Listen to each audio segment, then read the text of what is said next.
Hello, stranger. It's been a minute since we last kicked it.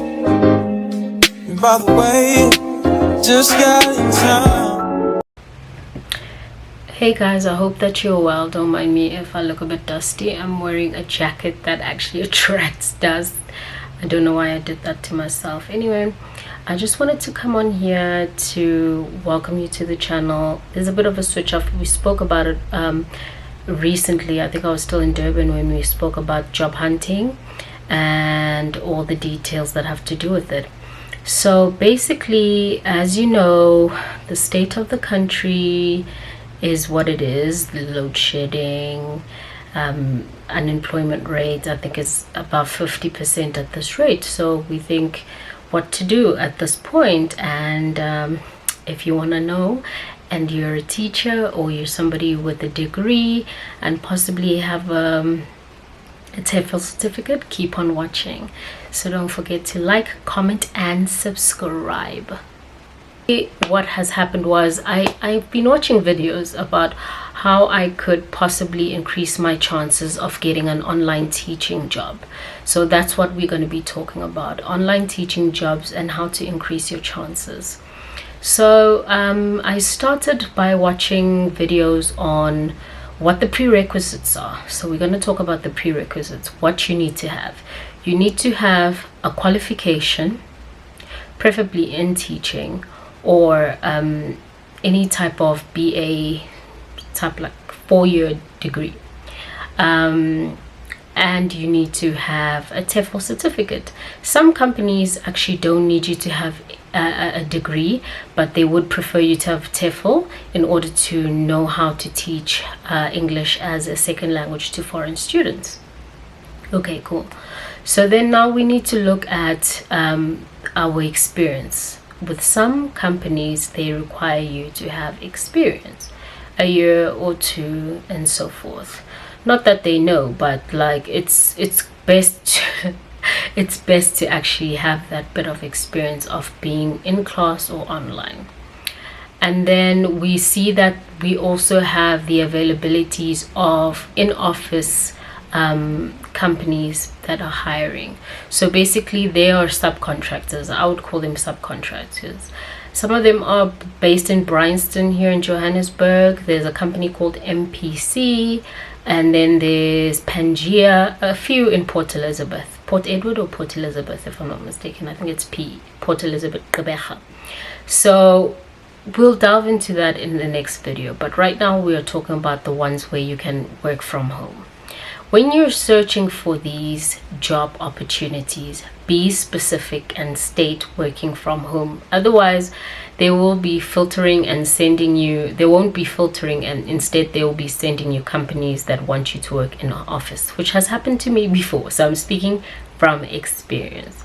And when you're working in office, it's actually less pay that you get because you're paying for the facilities like their internet and the fact that they are basically the middleman.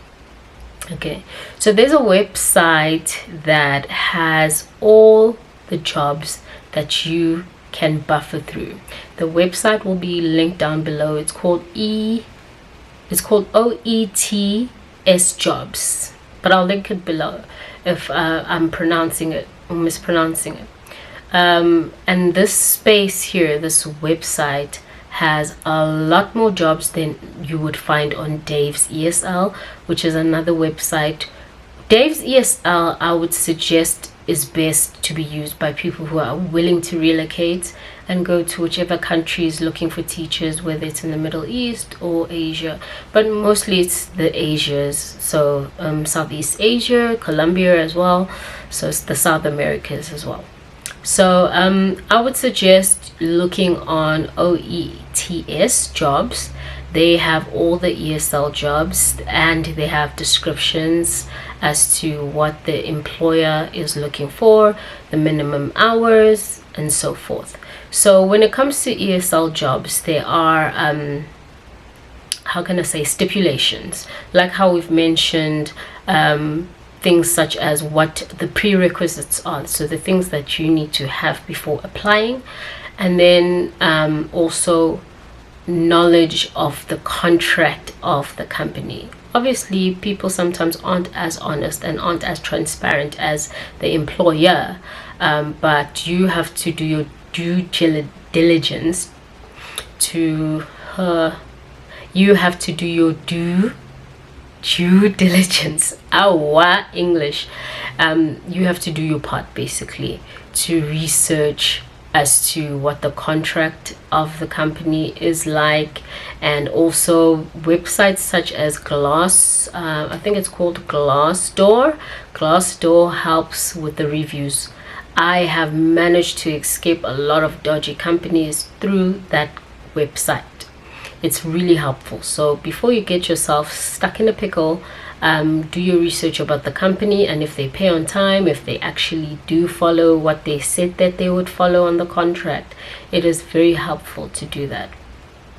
I don't know if I'm too close up, guys, just bear with me. I'm in a room that's south facing, so I'm sitting in a position that's trying to be north, so I'm trying to get as much light as possible. Anyway, so you do your research, do the thorough research, and it will help you avoid a lot of headaches, because a lot of the companies want you to do the work, but they do not pay you what is due to you. So also try and calculate as to how many minutes the lessons are and how much you'd be getting paid per minute, or let's say rather for an hour or for a 20-minute lesson. And also try and find out about the curriculum in order to avoid the tricky situation of having to plan, and maybe if you're not really good with the lesson planning in detail written form, do your research, know your capabilities, and then do your research as to where you would be able to fit yourself. So for me, fortunately, I am a teacher by profession. I have my 4 years of in-classroom teaching, and I've got a year of online and tutoring.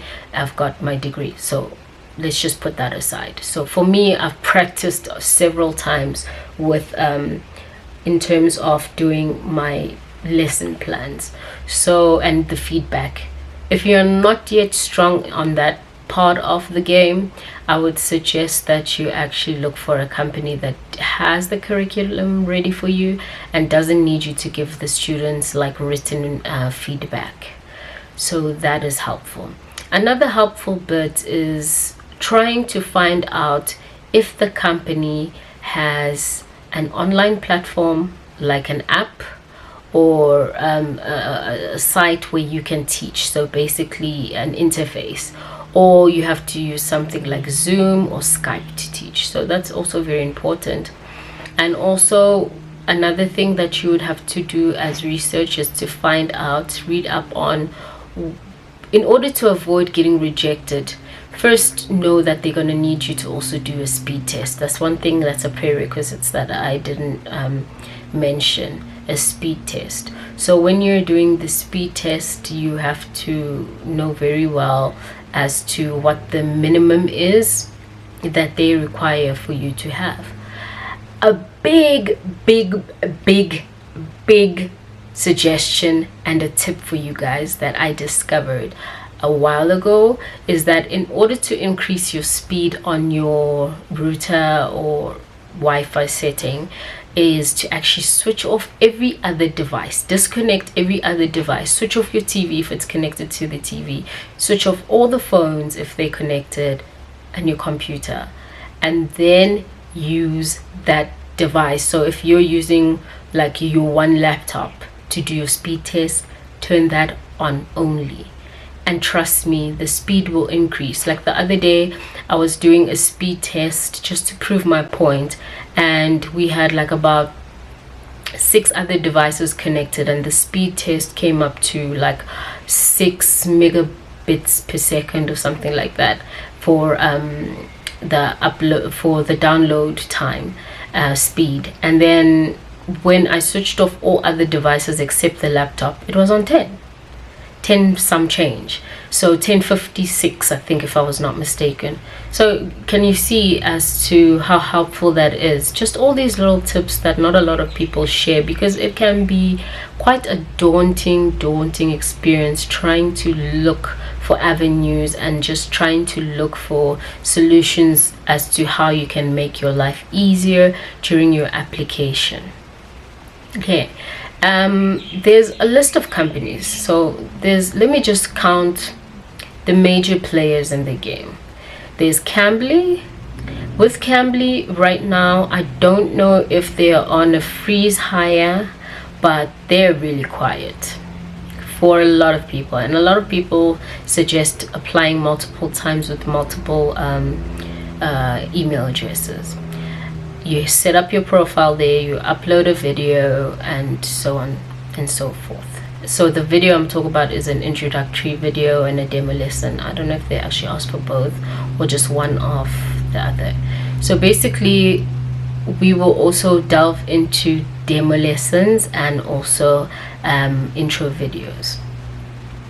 And then the other company is Nova Kids. They specifically wrote me back, said that my application was amazing and qualification wise I fit what they were looking for, but the only problem was that they are on a higher freeze. So that means that they would put me on the database and get back to me at another time. So I'm a bit hopeful about that.